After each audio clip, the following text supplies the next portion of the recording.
Hi, my name is Sharon Ellison, and my work is dedicated to working on ways that we can communicate that begin to eliminate defensiveness from our lives and our communities. And I think it's a very difficult problem to face because defensiveness is hardwired in us.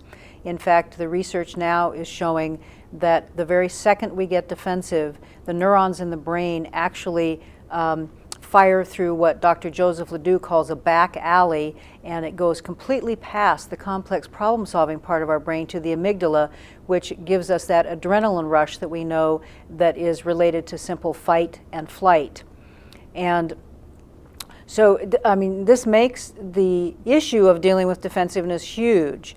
It's instantaneous. It happens to us almost before we know it's happening. And the information we have now is really showing that as soon as we get defensive, that adrenaline rush is going to last at least 20 minutes to an hour, which means if you're in a room, in a meeting, or you're talking to your kid at home, or somebody you love or care about, or a friend, and people start to get defensive, it takes quite a while for that adrenaline rush to dissipate.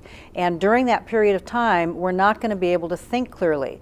And that's why people often, not us of course, just other people, can say things that seem really stupid when they get defensive.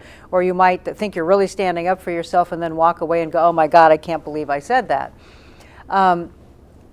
But the other information that we have is that not only does the defensiveness last a long time, and it may take, as I said, 20 minutes to an hour to dissipate, and that's only if somebody else doesn't say something else that keeps the defensiveness going.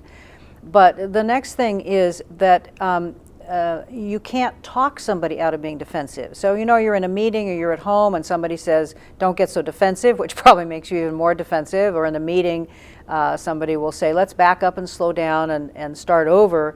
But that defensive reaction is still going on internally. And the last thing that I think makes it very difficult for us to get over our defensiveness is that when we get defensive, it doesn't take much.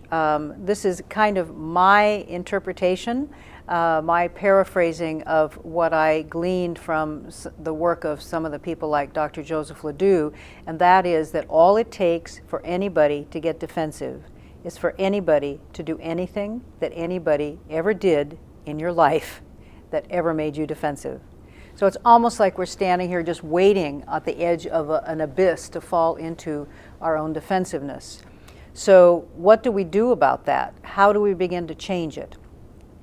I think one of the reasons we haven't changed it is because in my belief that we've used the rules of war not just as a metaphor but as the entire infrastructure for how we communicate, we assume that defensiveness is our best protection and that power struggle is one of the means that we need to use to achieve our goals.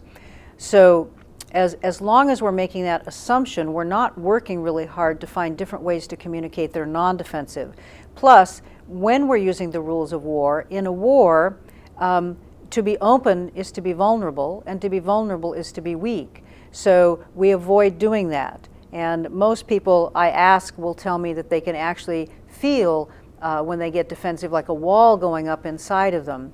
And my belief is that in order to learn the kinds of skills that can give us the ability to respond without getting defensive, that we have to be willing to make a very key change here, and that is to be able, for example, when we're defensive, we're not being fully honest because we're hiding some of our feelings, and we're also not showing our vulnerability.